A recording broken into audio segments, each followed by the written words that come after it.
When you're a caregiver for a loved one with dementia, everything changes, including your ability to successfully communicate with one another. Their capacity to speak clearly and understand speech will lessen or even disappear over time, meaning you need to constantly adapt what you say and even how you say it as their disease progresses.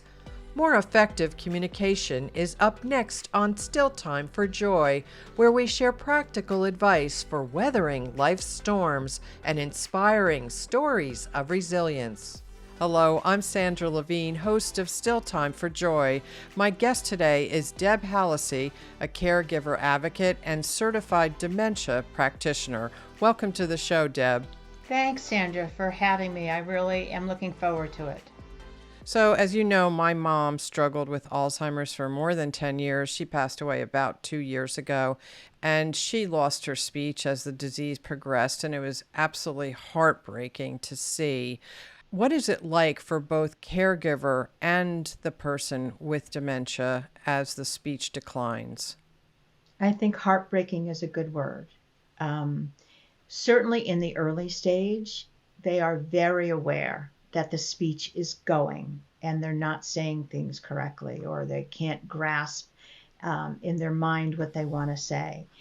And they don't say anything, but it hurts them and it's heartbreaking for them. And it's equally heartbreaking for the person who's caring for them and loves them because this is the start of losing that person bit by bit.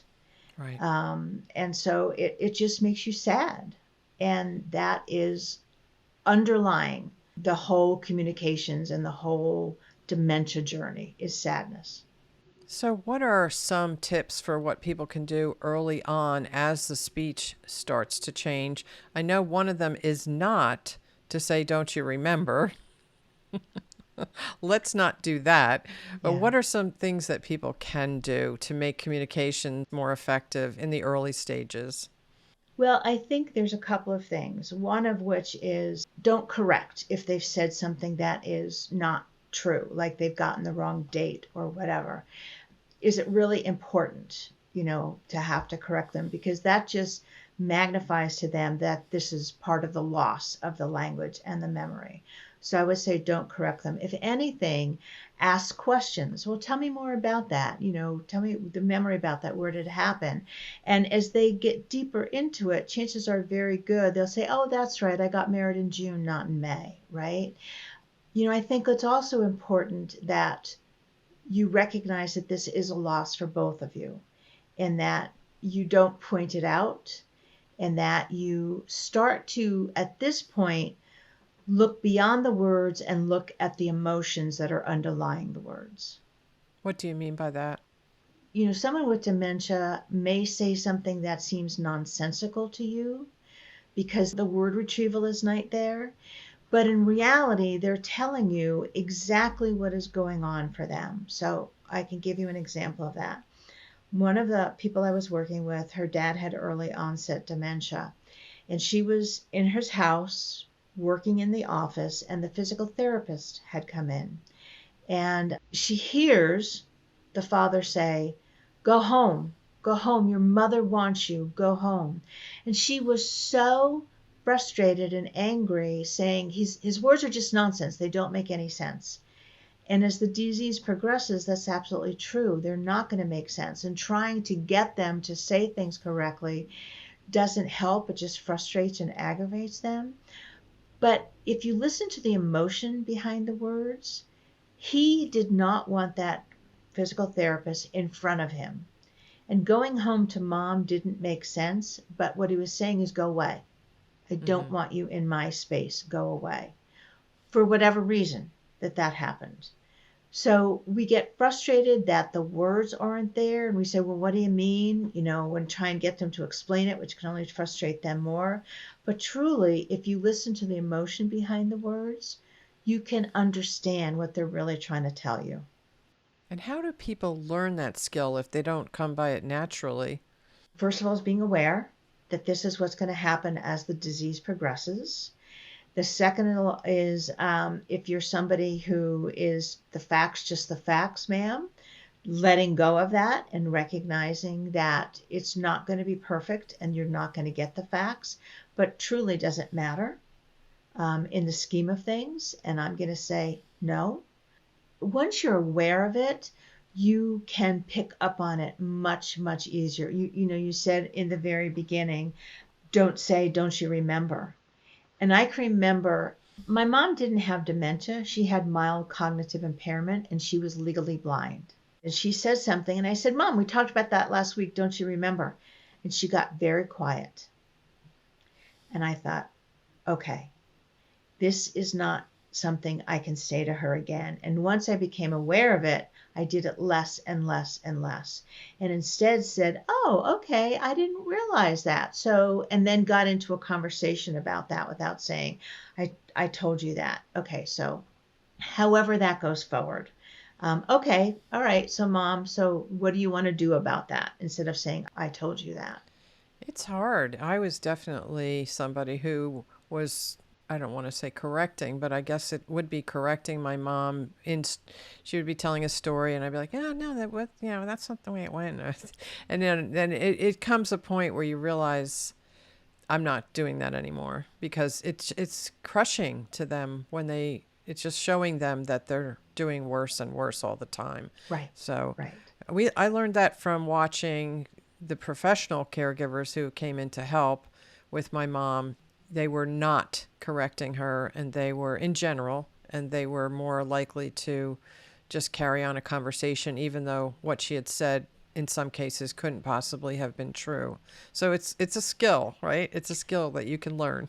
And the more you practice it, the easier it gets. The easier it gets. But definitely, the fact that my mom got so quiet was my key. Okay, you can't say that. If you correct them and they get agitated, if you correct them and they get quiet or walk out of the room, all of that is keys to you that what you've just said is not being taken well or is hurtful or upsets them. So that you can learn from some of their nonverbal behavior, and that's exactly what I want to talk about next, is as a caregiver, what about our nonverbal behavior? What if we think we're doing the best job in the world for our loved one, but what can our nonverbal behavior tell the loved one without us meaning it to? A lot, a lot. People don't realize, but when we communicate, it's both with words and through nonverbal communication, like it's your tone of voice, it is the way you're standing, it's your facial expression, your body language. And as the disease progresses, these nonverbal communications is even more important than any words you can possibly say because they can't make sense of the words. And you really need to key into that. And part of the way you can key into that is what you give to the person, they will reflect back to you, right? So if you're listening and you're frowning or you're rolling your eyes or you're talking and you're rolling your eyes, chances are they're going to get more vehement about the way they're saying things and set you up for an argument. Again, a really good example of this was a woman whose mom started to not want to bathe, and it became a battle getting her into the bathroom and bathing. And she would so frustrated by it. And this sounds terrible, but if you haven't gotten there, you probably will. She would like just kick the garbage can, or she might, throw the hairbrush or whatever it was, because she didn't want to take the anger and frustration out on her mother. But her mother mirrored that and became more agitated and more angry and more disruptive about taking the bath or in any way, showering.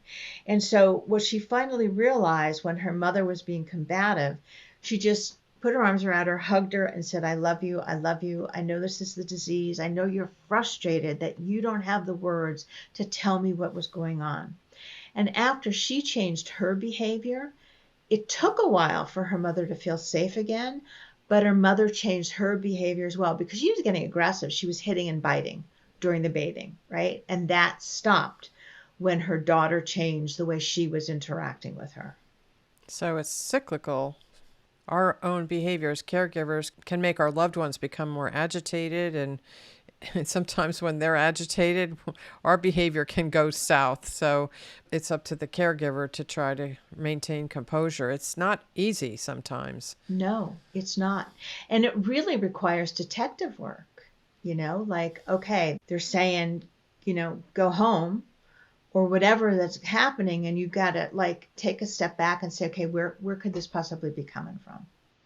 So, as a caregiver, how can we change the way we communicate with our loved one to be more effective and better received?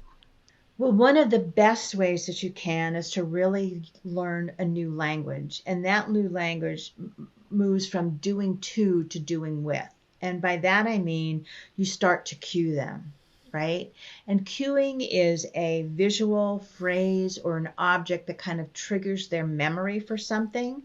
So, for example, you might leave their clothes out so they know that this is what they're going to wear when they get up in the morning. You might leave the toothbrush and toothpaste out. That's a visual cue that when you say, okay, it's time to brush your teeth, they're going to go in and do it, right?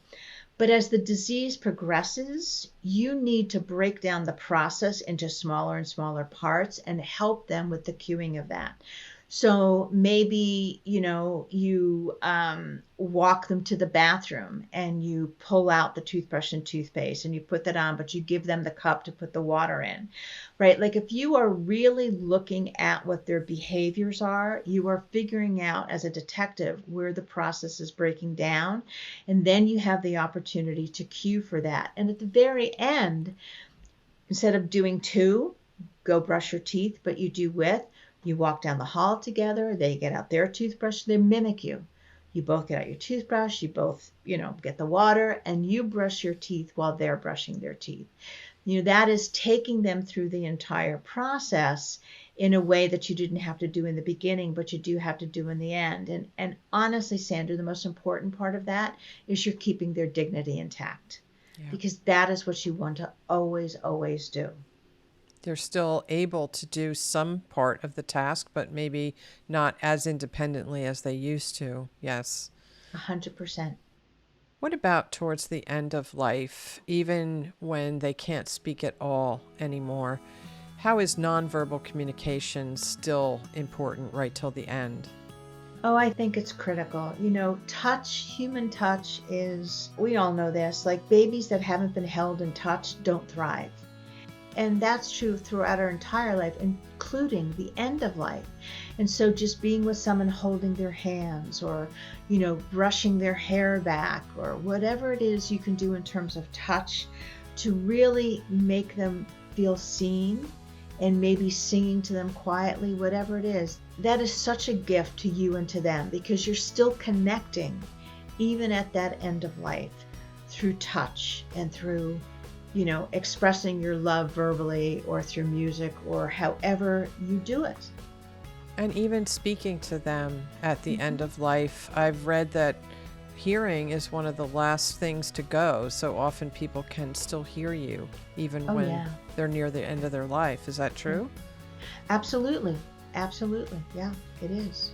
Yeah. So, and it's so interesting because I know of people who are with someone at the end of life and they're holding on, who have said, it's okay, you can go.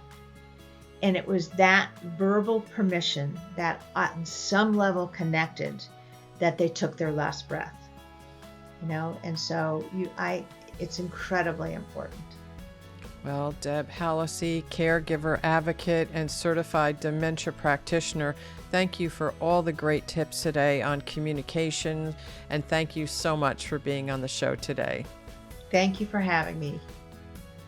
If you found today's show helpful, please share the information with someone who needs it and follow Still Time for Joy for more practical tips on weathering life's storms, as well as inspiring stories of people who have turned their pain into purpose. Please consider supporting the work that goes into producing the show on Patreon. Follow Sandra Levine Productions on Facebook and YouTube, and learn more at sandralevine.com.